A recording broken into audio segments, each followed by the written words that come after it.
Welcome to the Rock Interview. I'm thrilled to have on, somebody that you may not know him by name, but I promise you, you know so many of the hit songs he has written throughout his 5-decade career. Desmond Child, thanks for joining me. Grammy Award winning. Now, I want to say, 80 top 10, songs. I mean, you've got songs from Bon Jovi, Katy Perry, Garth Brooks. The list goes on and on. Joan Jett.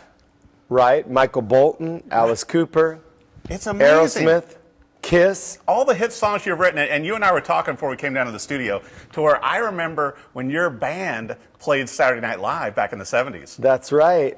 My group, Desmond Child and Rouge. Yeah. That was exactly 40 years ago, and we're re-releasing our 2 albums on BMG Records this year, Desmond Child and Rouge, so be looking out for those. Well, and you and I were talking also, Desmond, it's so amazing, and living here in Nashville and songwriting city, you've written so many great songs that are really taking on a life of their own now. We were talking, huge artists have done them, 500 million albums sold, with these artists you've worked with. It's just ridiculous to even say. And billions of downloads. Yes, exactly. And but now the songs have sort of taken on a life of their own, and I found it very interesting, particularly with your mom being a songwriter and your aunt being a performer, that now you're getting back to performance. Before, you've sort of been in the background. I just never had the confidence, and so I finally said, look, it's now or never.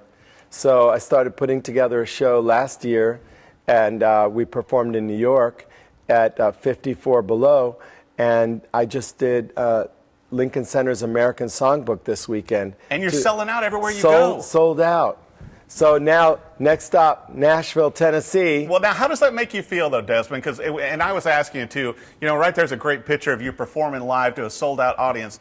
How does it make you feel now to step out from the songwriting role, which you've won so many awards for, accolades, so many bands of musicians speak highly of you, but now you're center stage doing your music?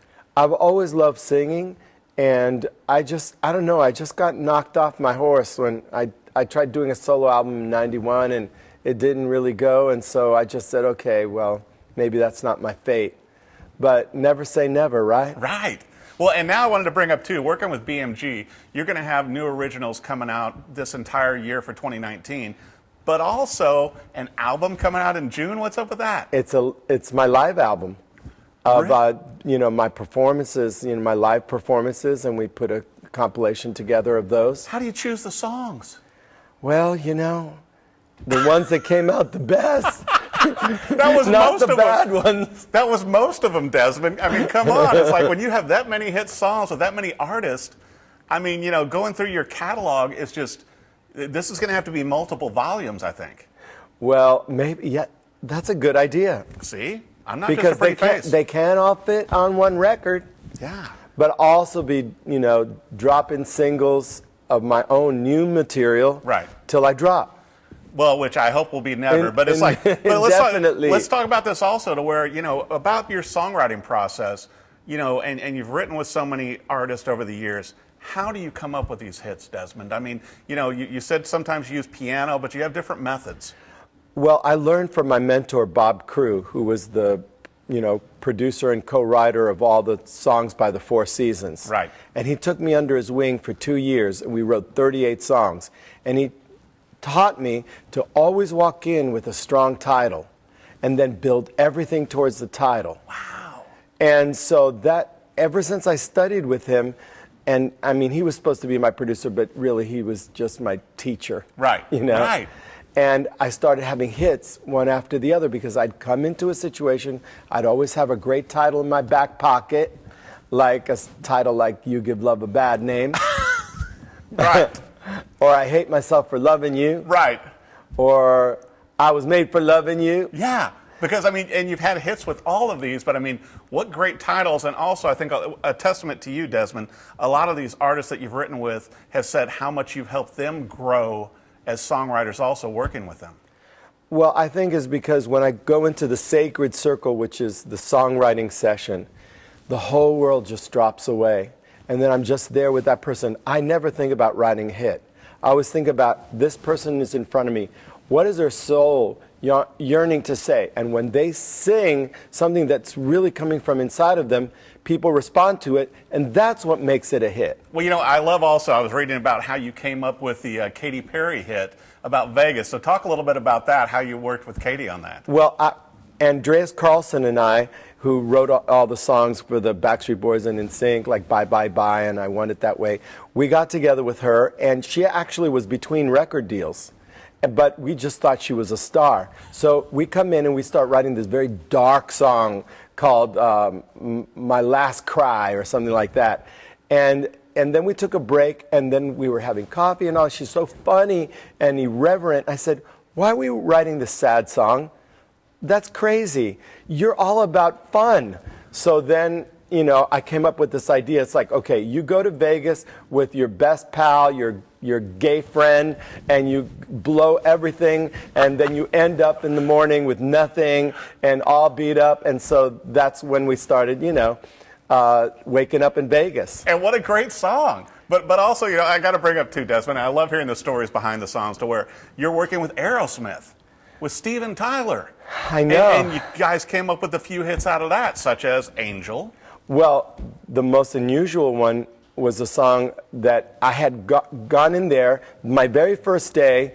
They didn't want to write with me. I was forced on them by the record company. And they played me this kind of hook that went da-da, da-da, cruising for the ladies, da-da. And I said, that's terrible. And so they looked at me. It's like I almost was escorted out. Right. And then Steven, who's like a people pleaser kind of guy, and he said, well, when I first came up with the lick, I was singing Dude Looks Like a Lady. And I went, what? Dude Looks Like a Lady? And then Joe was like, well, we don't know what that means. I said, I know what that means.